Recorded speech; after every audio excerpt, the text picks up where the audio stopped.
The year 2000 was a year for sequels in video games.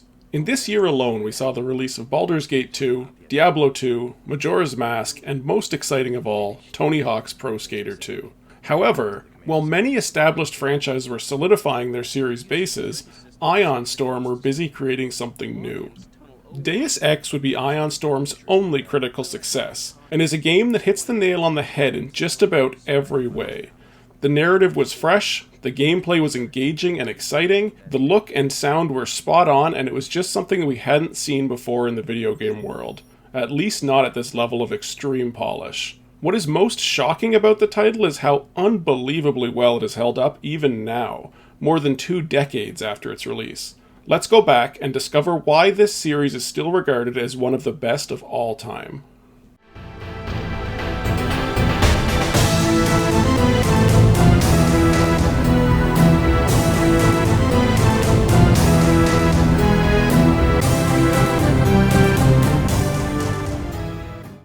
Deus Ex went through a fairly volatile development cycle, with the idea for the game existing as early as 1994 under the working name Troubleshooter and with development by Looking Glass Technologies. Layoffs at Looking Glass led to the idea being picked up by Ion Storm, a company founded by John Romero, one of the co-creators of the original Doom games. Development under Ion Storm gave the game yet another working title, Shooter: Majestic Revelations, and had been originally scheduled for release in 1998. The game unfortunately did not actually release in 1998, but it did receive its final name that year, Deus Ex. For those curious, the name is derived from Latin and means God from the Machine. I am super glad this is the name the company settled on. Troubleshooter sounds like the name of an antivirus software, and I don't think I could have taken a game named Majestic Revelations seriously. On release, Deus Ex did extremely well, bringing critical acclaim and numerous awards. The game generally received scores of over 90%, at least according to this sick Wikipedia chart I found. Over time, the game has been on more greatest game of all time lists than I care to count, but most notably being named the greatest game of all time by PC Gamer in 2010. The game itself exists in a near future, where society is socially on a downward spiral, while increasing technology changes the way humans interact with one another, and the gap between the rich and the poor is wider than ever before. The setting pulls influences from several real-world conspiracies, and essentially asks the question, what if all these were real? There are mentions of numerous groups, from the Illuminati to the Knights Templar, and everything in between. There are government cover-ups, vaccine and disease conspiracies, and even potential alien contact. In this dystopic hellscape, you are J.C. Denton, a newly trained agent working for the fictional United Nations Anti-Terrorist Coalition, or UNATCO. You are one of the first people to be given experimental nanotechnology, a powerful and greatly untested technology capable of giving you superhuman abilities. The world is currently in the grips of a pandemic known as the Grey Death, a mysterious ailment whose only cure is a synthetic vaccine known as ambrosia. The cure, while effective, is in extremely short supply. The vaccine is so rare, in fact, that it is debated whether it exists at all. Due to the scarcity, the vaccine is reserved only for the social elite, while the poor are left to die in the streets. The massive divide between the various social classes of the world have led to an all-time high in terrorism, with new groups being formed, such as the NSF and Silhouette. At the onset of our story, we are sent to Liberty Island to track down a shipment of ambrosia that was stolen by the NSF.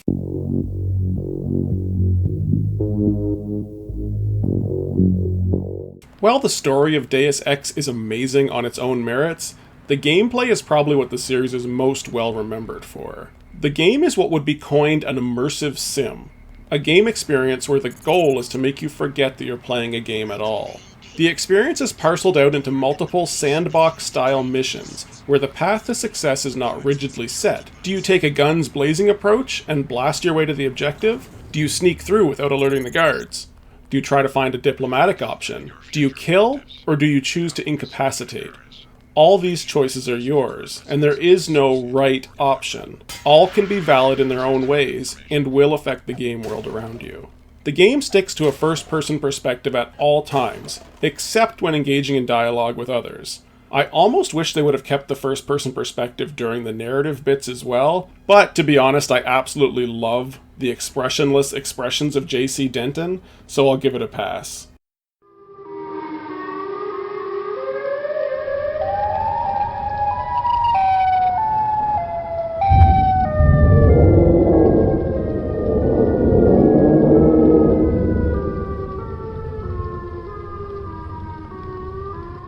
The game's inclusion of choice extends to the build of your character as well. You receive skill points through completing objectives and progressing the story, and bonus points are often awarded simply by exploring the environment.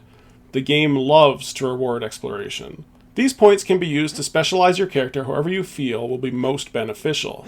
You have the RPG standard traits, like pistols, rifles, and heavy weapons, but then some more nuanced options, like electronics, lockpicking, and computer skills, each giving you better ways to bypass obstacles and find information. On top of this, you have the arguably less useful skills, such as medical, equipment, and swimming.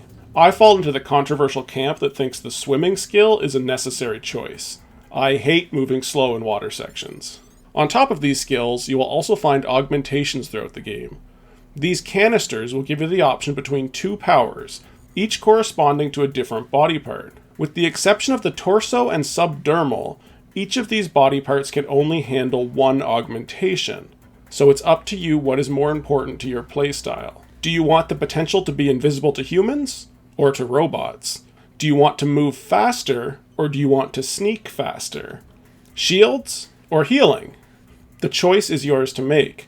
On top of these initial choices you'll make with the augmentations, there are also limited upgrades for each of these powers, so it will be up to you to decide what you want to strengthen. Throughout, you will progress through different sections of gameplay, with some parts being more obviously narratively driven, such as exploring a city, and other parts more combat and action focused, such as infiltrating a terrorist compound. There are also sections that do a great job of intermingling these two concepts, where how you react to a situation can affect whether it ends in bloodshed or can be solved amicably. The game also has a good ability to throw civilians into the mix, adding that moral dilemma of how to overcome a combat scenario where innocent lives may be lost. The game has a standard loadout in terms of weaponry. You have pistols and rifles, and a couple of options for explosive weapons. On top of this, the game boasts an array of grenades, including explosive, non-lethal gas, EMP, and the more unique scramble grenades, explosives that cause robots to infight. Additionally, there are a wide array of both lethal and non-lethal melee weapons. One melee weapon in particular is so powerful that it renders the rest useless, but we'll talk more about that in the story section. You move through the world, dealing with not only human enemies, but also robots and full-on security systems. The obstacles on offer include cameras you must avoid, trap mines, laser defense systems, and more. It really is a smorgasbord. Story elements in the game are handed to the player in a variety of ways. You can interact directly with people, allowing two-way communication and decision-making. The narrative is also pushed through your info link, sort of an internal cell phone where people can talk to JC at any time. This tends to be more of a one-way discussion and is used to steer the player in the direction they should be going, or just to provide world building.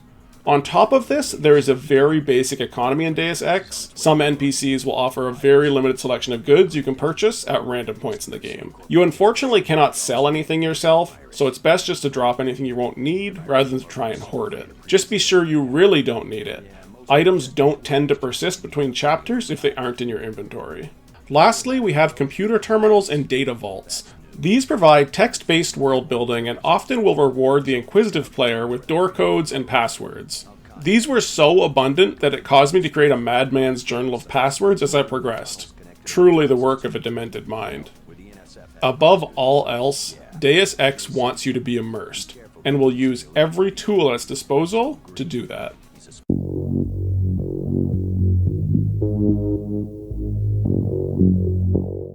Deus Ex starts you on the docks to Liberty Island, where we meet our brother, Paul Denton. He is another more senior agent for UNATCO, having already served with the agency for some time.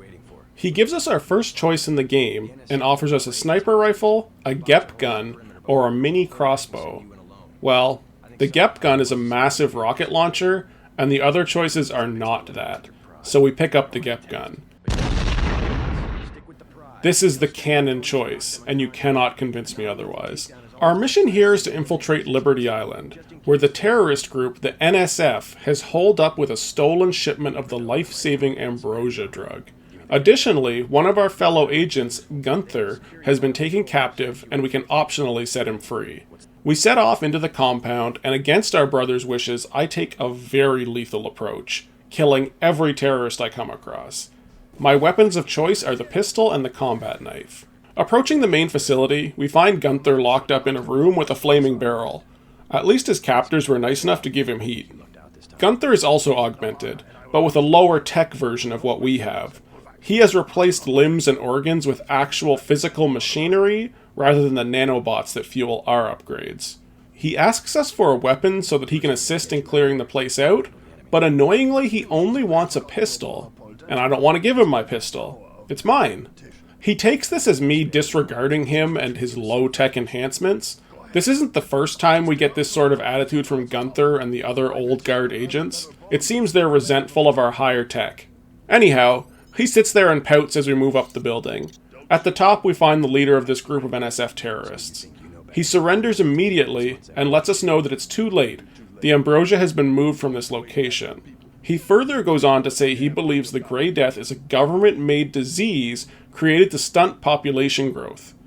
Our first touch on the greater conspiracy unraveling around us. Mission complete, we return to UNATCO HQ and get to meet the cast of characters on offer at this fine establishment. We bump into Gunther again, and he's having a heated conversation with another heavily augmented agent, Anna Navarre.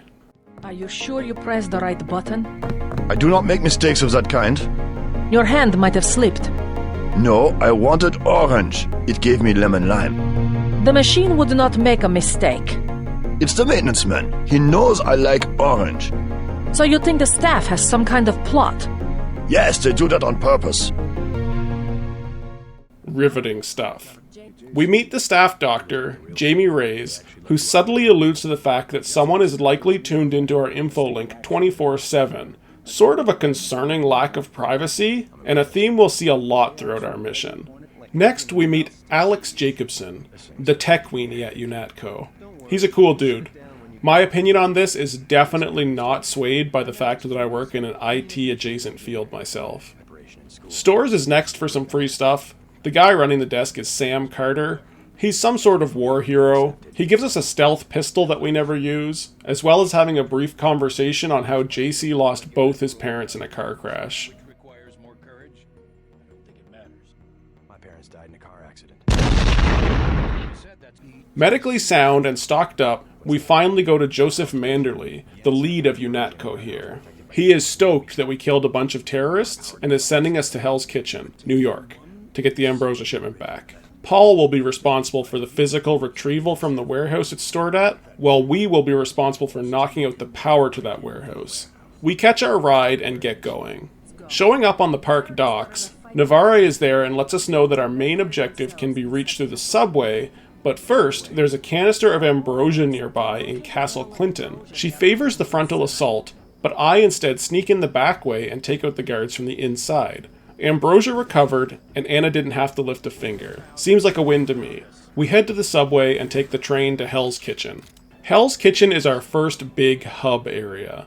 There are lots of little side diversions you can take care of here, including scaring off street thugs and getting engaged in pitched street battles with the NSF. Inside the local bar, we meet a pilot, Jock, and with some alcoholic persuasion, he lets us know he works for Paul and UNATCO. He puts us in touch with a weapons smuggler, literally just known as Smuggler. Smuggler is willing to give us a discount if we rescue his friend from a mysterious group holed up in the sewers. This side quest is optional, but it also gives us our first introduction to the mystery group, Majestic 12. Not much is known about them, but they are much better organized and funded than the NSF we've been fighting this far. We rescue Smuggler's friend. The mystery of the new group will have to wait until later.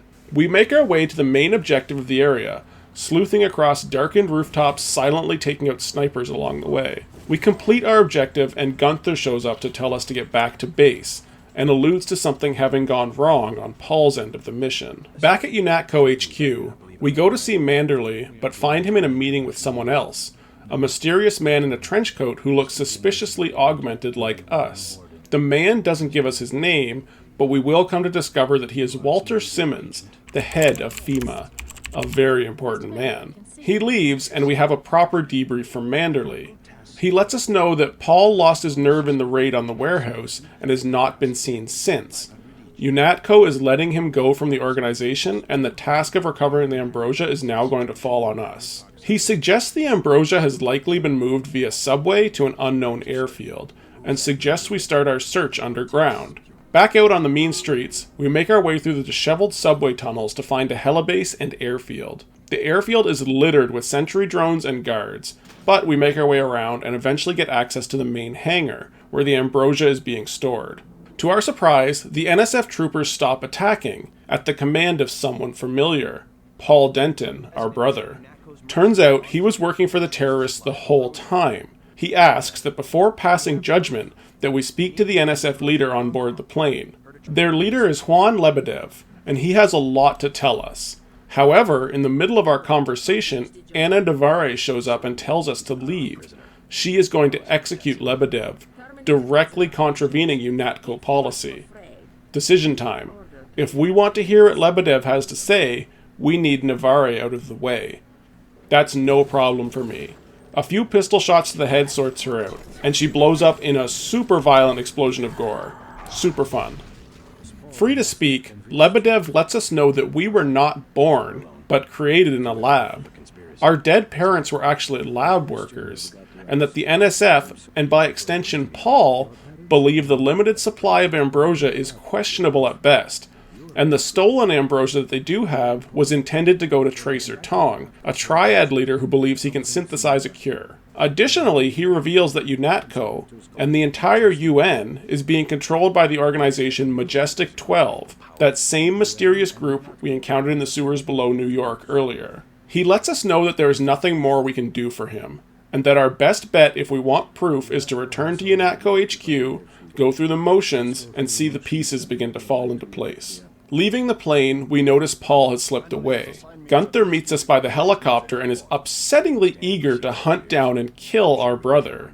He has no interest in explanations, he just wants blood. There will be blood in his future, that's for sure. Back at UNATCO, Walter Simmons is poking around. We have a chat, and he seems quite nonchalant about needing to kill Paul Denton, and how we can replace him with no problems. I get that we're a professional organization, but damn, these guys really have no problem letting me know that my brother's life has zero value to them. Part of the team or dead. No other options. In his office, Alex Jacobson lets us know he saw exactly what we did to Agent Navarre over the info link. Luckily, he's the only one who saw, and promises to keep it to himself and delete the footage. At least one person here isn't a snake. Finally, we get our debrief with Manderley. We lie and say Lebedev killed Navarre. He doesn't really believe us, but leaves it alone. He also lets us know that they have activated a kill switch in Paul's nano-augments, meaning that he will soon die. Apparently this kill switch exists in our systems as well, so we better toe the line. The Coalition has shut down his augmentations and activated the kill switch. Activated. What? That's unfortunate.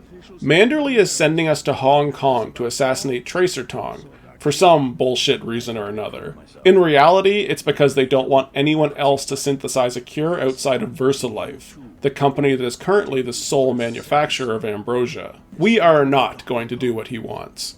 We meet with Jock on the helipad. Luckily, the old pilot is also on our side and takes us to Paul's apartment to get him to safety. We meet Paul at the apartment, but he isn't willing to leave until we send a distress signal to the other terrorist group he's working for, Silhouette. We do as he asks, sneaking into a UNATCO-controlled building to use their equipment to send the signal. In doing this, we have officially thrown our lot in with Paul, and UNATCO now wants us dead as well. Back in the hotel with Paul, UNATCO is on the way to finish the job. Paul asks us to sneak to the roof to escape, but we decide to stand our ground with him in the apartment. We kill the assassins in the hotel, but Paul says we have a better chance to escape if we split up. Jock can't land on the roof due to the heavy activity of UNATCO troops, and says to meet him at Battery Park for extraction. We make it back to Battery Park, but the forces there are far too strong and we are captured. We wake up who knows how long later inside the UNATCO dungeons. Our cell door is opened by a mysterious entity identifying itself only as Daedalus. We have no time to ponder what this means and make a break for the exit. Before leaving the lower levels, we free our cellmate, Miguel. I think the game intended for you to free him as a distraction and never think of him again, but I make sure he escapes unharmed. He seems like a cool dude. We also free Paul in the lower levels, though once again he doesn't actually come with us and says instead that he'll meet us in Hong Kong. For a guy with a kill switch timer counting down in his head, he's awfully certain of himself. Moving up to the main levels of the UNATCO building, we come across most of our old compatriots. First is Jamie Reyes. He turns out to be firmly on our side, and offers to stick around as a spy. Good to have a mole on the inside. Alex Jacobson is similarly disillusioned with UNATCO, and also chooses a defect. Though not as a spy, he fully intends to leave and meet us later. General Carter doesn't act against us, but he refuses to leave, saying that he still believes in what UNATCO stands for. His loss. One final person we see before we depart? Manderley. We come to his office and find him in a video call with Walter Simmons. Seems like the crusty old bastard is losing his job due to the bungling of the entire situation. As an aside that I found interesting, Walter Simmons, in talking about our death, mentions that apparently it cost $50 billion to create us. Like, damn, that is a pretty hefty price tag for one agent. And they are pretty quick to execute me and my brother without really even trying to recoup their losses. Though, this does take place in the 2050s. If inflation has continued at the rate we see today in the real world, maybe $50 billion is like the same cost as a Jeep Wrangler. It's hard to say. Anyhow, Manderley is a complete prick, so we take him out. Worth noting that he is the only member of UNATCO that I actually kill. The rest I just knocked out. Damn bureaucrat. We escape the facility and make our way to Hong Kong. In Hong Kong, we quickly find the major players here are two large triad gangs, the Red Arrow and the Luminous Path. They are at each other's throats over the theft of a masterwork sword known as the Dragon's Tooth. The Red Arrow believes the Luminous Path stole the weapon and have all but declared war. Heading to the Luminous Path compound, the door guard won't let us in to see Tracer Tong unless we can solve their sword-related woes. The guard, Gordon Quick, says the Luminous Path did not steal the sword, but instead it was stolen by Maggie Chow, a VersaLife employee, and that she blamed the Luminous Path to start a gang war. Her objective was to weaken both rival triads. He lets us know where Maggie lives and warns us not to trust a word she says. Chatting with Maggie, she lets us know that she didn't take the sword, and instead that the Luminous Path are involved with Majestic 12, and they stole the weapon to consolidate their hold on Hong Kong. She also states that the evidence pertaining to this can be found at the police station. She even gives us the password to the police station door, 911. Funny door code, guys. I was told not to trust this woman, however, and decide to poke around in her computer. Just touching it causes her maid to pull a gun on me. We cut her down and take a look at the computer. The security display clearly shows some sort of secret compound. Mighty suspicious. Heading back down to Maggie Chow, we find she's vanished, and there is a secret path hidden behind the wall. Inside a frankly massive secret lab area, we find the Dragon Tooth. Looks like this is the proof we need. Maggie did steal the sword and was trying to deceive us. Too bad she's gone. I would have liked to test this sword on her. As a little aside here, you recover the sword, but you don't actually have to give it back. This weapon is absolutely amazing, one-shotting most enemies in the game. If you have any desire to play melee or use stealth, grab this thing and never let it go. As a point of reference, this sword does 20 times more damage per swing than the standard combat dagger. It can also break through weaker doors, saving you lockpicks. Oh, and it glows, working as a makeshift flashlight in dark areas. We bring the sword back and are able to broker a tentative truce between the triad gangs. More importantly though, the guard lets us through to see Tracer Tong. Tong is a no-nonsense fellow, and immediately sends us down to remove our kill switch so we don't die a horrible death. Really nice of him. Afterward, he lets us know to repay him, we need to end this triad war once and for all. With only one Dragon Tooth sword, it remains to be fought over. We need to get a hold of the blueprints from VersaLife so both triads will have access to the weapon, removing the need for them to fight over it. Before leaving, we find Alex from UNATCO has shown up here. We ask him about Daedalus, the mysterious voice that helped us escape UNATCO earlier. Turns out he is the remnant of a government AI project, also known as Echelon 4. He doesn't have any hard answers as to why Daedalus is now talking to us, or how it even exists in its current form, but he has at least confirmed it appears to be an advanced surveillance AI living in our heads. Elon Musk would be proud. Off to VersaLife we go. We sneak in using the fake employee ID Tong gave us, but this just gives us access to the employee offices, not the labs where the sword schematics would be held. We find an employee here working late who very readily says he's happy to make us a lab pass if we kill his boss. Who hasn't had fantasies of bringing harm to a crappy boss? Sure, why not? My body count is probably nearing triple digits at this point. What's one more administrator? Boss man dead, we get our pass and move into the labs. The pass gets us where we need to go, but taking the schematic sets the alarm off and we need to fight our way out. Not a problem. Our new sword gets run through its paces. We also encounter the Greys here for the first time in VersaLife. Very grey looking alien monsters. They aren't actually aliens, they're some sort of experiment and they're kinda dumb as bricks. We mostly just leave them alone. We bring the schematics back to Tong and officially make peace between the triads. Great, but Tong wants to send us right back into VersaLife. This time for information on the Grey Death and the creation of Ambrosia. Would have been nice just to do this all in one trip, but fine, I guess my time is worthless. We go back to VersaLife, through the service tunnels this time, and find the information we're after. Before leaving, we want to make sure VersaLife can't make any more of this virus, so we move lower to destroy their universal constructor, a sort of 3D printer for horrible viruses. Before we can destroy it, Maggie Chow shows up with a dragon's tooth of her own. Unfortunately for her, we have invested more points in melee weapons, and enter pretty readily. No one likes a liar, Maggie. We finish off destroying the Universal Constructor, and get back to Tong's compound. Paul is here finally. He's recovering from having his kill switch turned off again. Says he won't be able to help for a while. I mean, I just had my kill switch turned off as well, and I've raided VersaLife 2 times since then. Is Paul just lazy? What a bum. Anyhow, Tong takes a look at the schematics we brought him, and somehow connects it to the Illuminati. Turns out the Illuminati are real, but have lost much of their power and influence. He also lets us know there's a super freighter of virus in New York, and we need to get rid of it before it's too late.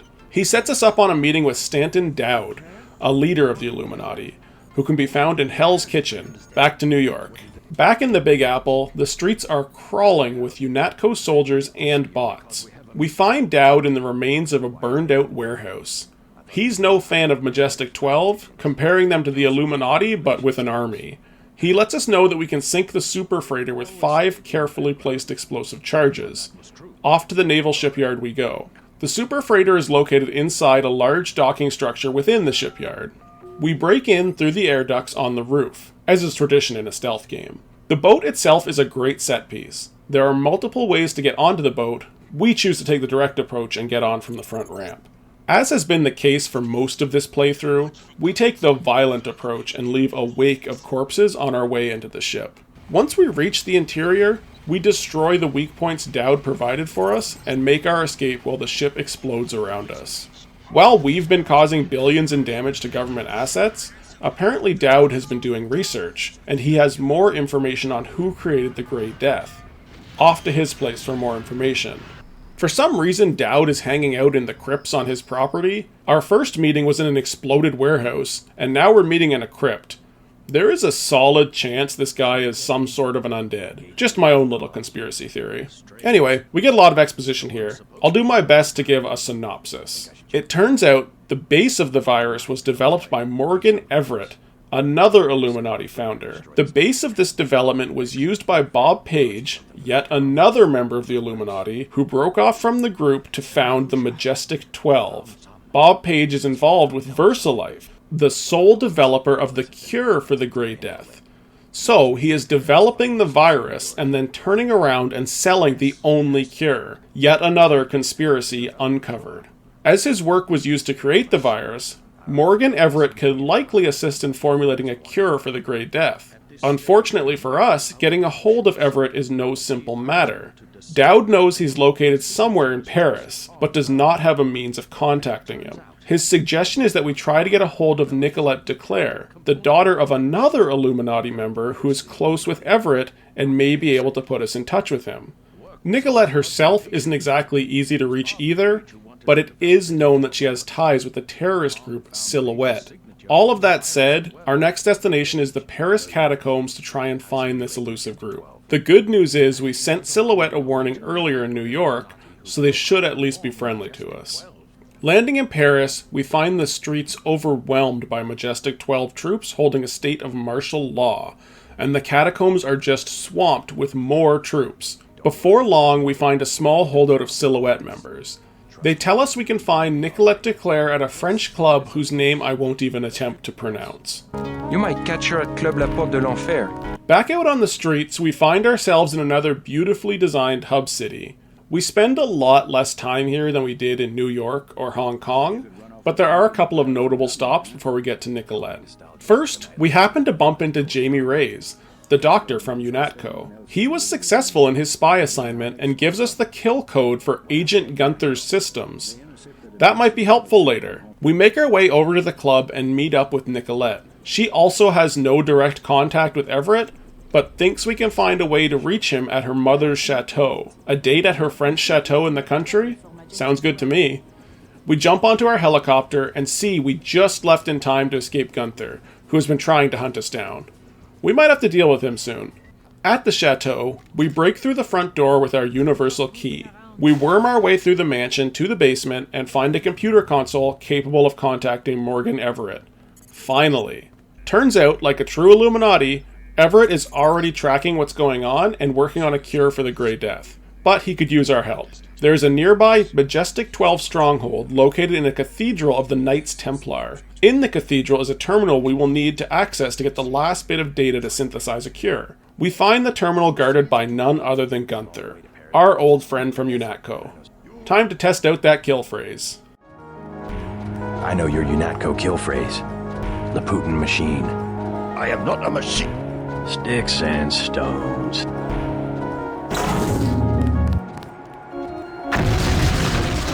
Works like a charm. Though it also raises the question, why does Gunther's kill switch instantly make him explode into a rain of gore, whereas ours and Paul's just seem to give us slight headaches? You would think these conspirators would want a more effective kill switch on their more dangerous agents. Oh well, another mystery. I guess it would be a boring game if you just self-destructed 15% of the way into the story.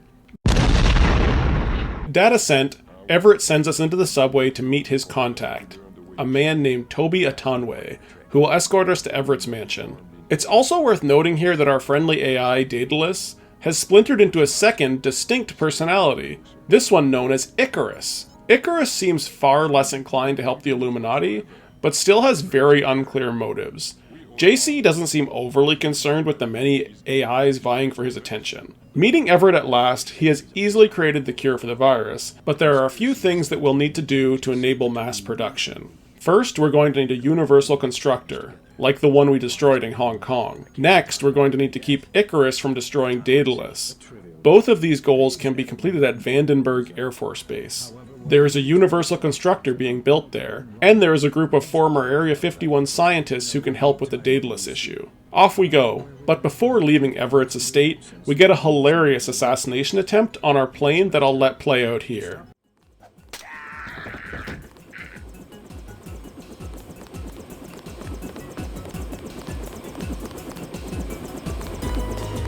Why'd you kill Everett's mechanic? Something about that guy didn't smell right. You better double check your systems. What did he work on? The fuel system. What isn't? Oh my god, JC, a bomb! A bomb. It's remote controlled. Hold on. Get out of there. Just have to pull this wire. There. Relax. I disabled the dead. At Vandenberg, we meet up with Gary Savage. He wants to help, but the Universal Constructor needs some repairs. First, we need to repair the actual computer system.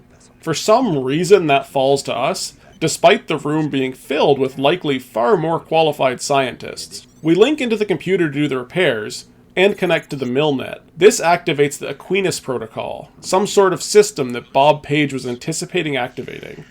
The result is Daedalus and Icarus merging into one system, now named Helios. Unsure if that's a good or a bad thing, Bob Page reaches out to us to deliver another bombshell. He has captured Gary Savage's daughter and will kill her if we try to interfere any further. Bob, being an absolute moron, tells us exactly where we can find the kidnapped daughter. We head there straight away to rescue her. She proves to be very poorly guarded, and before long we have her on a helicopter out of Bob's grasp. One last requirement. We need a part for the Universal Constructor from an underwater ocean lab. This whole area proves to be a pretty amazing set piece, probably one of the best in the game, and one that allows me to make great use of my beefed up swimming skills. Making it to the lowest levels of the lab, we get schematics for the last piece of the Universal Constructor, but unfortunately Bob intercepts our message using Helios, so he has the schematics as well. So we can make the cure, but Bob can make the virus. A bit of a stalemate. Well, almost. Turns out Bob is prepping a nuclear missile to launch at Vandenberg. If we don't stop it, the base will be nothing more than a smoking crater before too long. Rushing to leave the lab, we're met by Walter Simmons, the head of FEMA and another person with augments to rival our own. He tries to be threatening by comparing our firmware versions, but he proves to be no match for my combination of invisibility and the Dragon's Tooth. He literally dies in one hit. What a clown. We get out of the lab and immediately get Jock to drop us off at the silo where Bob is prepping a nuke to send our way. We're able to surprisingly easily infiltrate the bunker and redirect the nuke for Area 51, where Bob is currently residing, and the main area where he plans to create the virus. The nuke hits Area 51, but unfortunately does little more than make a dent on the gate. No worries, I wanted to kill Bob face to face anyway. Moving down into the bunker, I learn a very valuable lesson about sticking my head out of a moving elevator.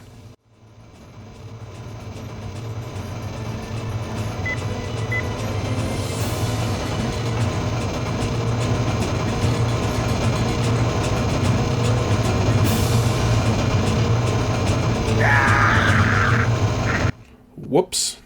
As we move down the bunker, the various people we have met in our quest start giving us differing options. Tracer Tong is saying we need to destroy the facility, effectively destroying global communications and sending the world back to the Stone Age. Morgan Everett stresses the importance of killing Bob Page, paving the way for him and the Illuminati to retake control of the world. Helios has a more unique opportunity. The AI wants to merge with you and turn you into essentially a cyber god to rule over humanity. Oh, and Bob Page is talking a lot too. He mostly just rants about power and later tries to bribe you with money. What a tool. Anyway, we don't have to decide on a course of action yet. Arriving at the final level, we find the world's least intimidating villain, Bob, attempting to fuse himself with Helios. He's got an impenetrable energy field around him, and we can only bring it down by deactivating the 4 pillars around the area. At this point, I think I've firmly decided as much as I dislike Bob, I really don't care to support the Illuminati either. That just feels like replacing one unseen hand with another. That leaves become a cyber god, or send the world back to the Stone Age. Personally, I think Helios makes a compelling argument. Humanity has had its chance to lead, and has time and time again failed to create a just and fair society. An AI, removing pretty much all privacy, guided by what will hopefully be a benevolent human mind, really seems like the best choice, and a bit more enticing than Tong's "lol blow it up" response. Additionally, we get word from Paul that even now, Helios is taking control of government systems, and what it is doing, even in this extremely short term, is doing good. I mean, it could be a trick, but the AI seems genuine in its desire to help humanity. I mean, if Helios just wants to rule like Skynet, why even bother with human merging? It could just kill us and continue to act on its own. It instead wants to merge with a human consciousness to ensure it can lead fairly. That's good enough for me. Also, being a cyber god sounds kinda cool. In order to merge with the AI, we need to disable the uplink locks. then return to the Aquinas core to allow Helios to merge with us fully. The locks are on the far side of Bob's area, and he tries to stop us, but is pretty ineffectual. It is hilarious to hear Bob go from his arrogant statements of becoming a god and ruling with an iron fist to a sniveling worm as it becomes clear he will be left behind in the New World Order. Once we merge with Helios, we get a wonderfully satisfying cut to Paige, abandoned and alone in his little pod he created for himself. A fitting end for a man whose desire for power killed millions. JC Denton emerges from the Aquinas chamber more than he was before, ready to lead the world out of the darkness.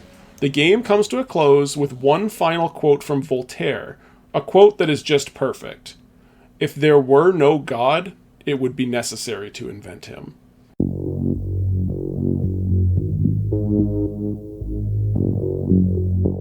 It's time for my favorite segment of the video, having fictional arguments with people I will likely never meet. My first review I found on Metacritic. This game is so overrated. Played the first mission and already didn't like it. It's like playing an upgraded version of Doom 1. The AI was horrible. The controls was all over the keyboard. Horrible mix of RPG keyboard layout and FPS genre. The inventory is too small to hold much items. Gotta agree with Anonymous MC that maybe someone paid people to write those good review, because it's like so much different when playing it. I really suggest that you try a demo or something first if you still want to trust all those good and maybe fake review. I like to think that I am generally a fairly empathetic person, able to see the viewpoint of others and understand where they're coming from. This individual has proven that that statement is false. I feel like whoever wrote this literally did not play the same game I did. What's most astounding is that this review was written in 2010, so it's not like they were playing the game when it was heavily dated. Calling this an upgraded version of Doom 1 is a wild take. Doom was a massively influential title, still relevant to this day, but it has literally nothing in common with Deus Ex outside it being in the same visual perspective. I feel like I don't need to expand further on this point. The enemy AI was sometimes a little stupid, but generally I didn't find it to be egregious. Enemies reacted the way you would expect. They would alert others, sound alarms, make use of explosive and conventional weapons. If anything, sometimes it felt the bubble for enemy hearing was a bit low, like they probably should hear when one of their compatriots gets shot in the head 2 rooms away. But besides the slight deafness, the AI was very much passable. Key bindings were completely customizable. If you didn't like the default, maybe try rebinding? And the last point, maybe someone paid for good reviews. I cannot overstate the irony of the statement that someone thinks a game about conspiracies has an ongoing massive conspiracy to convince the world that it's a good game when it's secretly just trash. Just a wild take start to finish. Next review comes from Steam. Rose-colored glasses with this one. Going back to play it, it just didn't age well. I mean, just a hard disagree. What didn't age well exactly? I know the Steam version has some lighting issues, but outside of that, the game aged wonderfully. Graphics are chunky, but super endearing. I wouldn't even call them bad, just an art style unique to the time the game was created. The gameplay is just as valid as it was 2 decades ago. Still great character customization, multiple ways to play and interact with your world, surpassing titles of today in a lot of ways. Sound is wonderful, don't know what else to say there, and the story elements remain fascinating, and it is probably one of the most interesting and rich game worlds that has been created to date. I'm legitimately curious about what part of the game has aged poorly. To me, it played great, and I enjoyed the entire thing start to finish. I'm legitimately sorry you didn't have the same experience. You are missing out. This last review, I'm kinda just putting here for fun, but it reads as follows. Sadly, I can't get this to a playable state. The game is so dark to the point of being unplayable unless your flashlight is constantly on, which of course makes stealth difficult. Tried a few recommendations for an alternate launcher and renderer, but the difference is negligible. Turning up the brightness has literally no effect no matter what I try. I'm sure there is some solution to this out there, but it surpassed my patience level trying to figure it out. The reason I included this review is because it's a review written by me a few years ago. Back then, when I tried to play, I found the darkness of the game hard to overcome. Now, I think a lot of the problems I have with the lighting are because it's the Steam port of the game, but in all honesty, The dark environments were not so damning as my review might have made it seem. I think I may have just been in a bad mood that day. The reason I'm including this in my segment here is to show that these old games are so worth the effort to get running. This is one of the most interesting games I've ever played, and to dismiss it simply because getting the lighting right is a bit of a challenge would have robbed me of playing this masterpiece. All that to say, don't give up on things just because they take a bit of effort to get going. It'll only be you who suffers in the end. I changed my review to positive.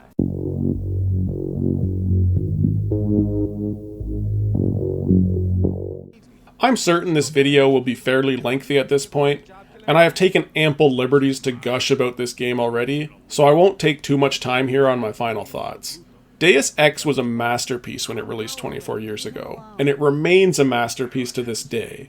The gameplay is still deep and engaging, and the story is out of this world good. It plays such a fine line of creating a science fiction world with just enough real-world inspiration to remain believable. It somehow blends fantastical science fiction with the mundane realities of our day-to-day life to create a world that feels like it could really be our reality. Hell, the world they created is so realistic that a real-world newspaper mistook Seraph Industries from Human Revolution as a real company making real implants. All this long spiel to say, do yourself a favor and give this game the attention it still rightfully deserves all these years later. God isn't going to create himself. See you in the next video.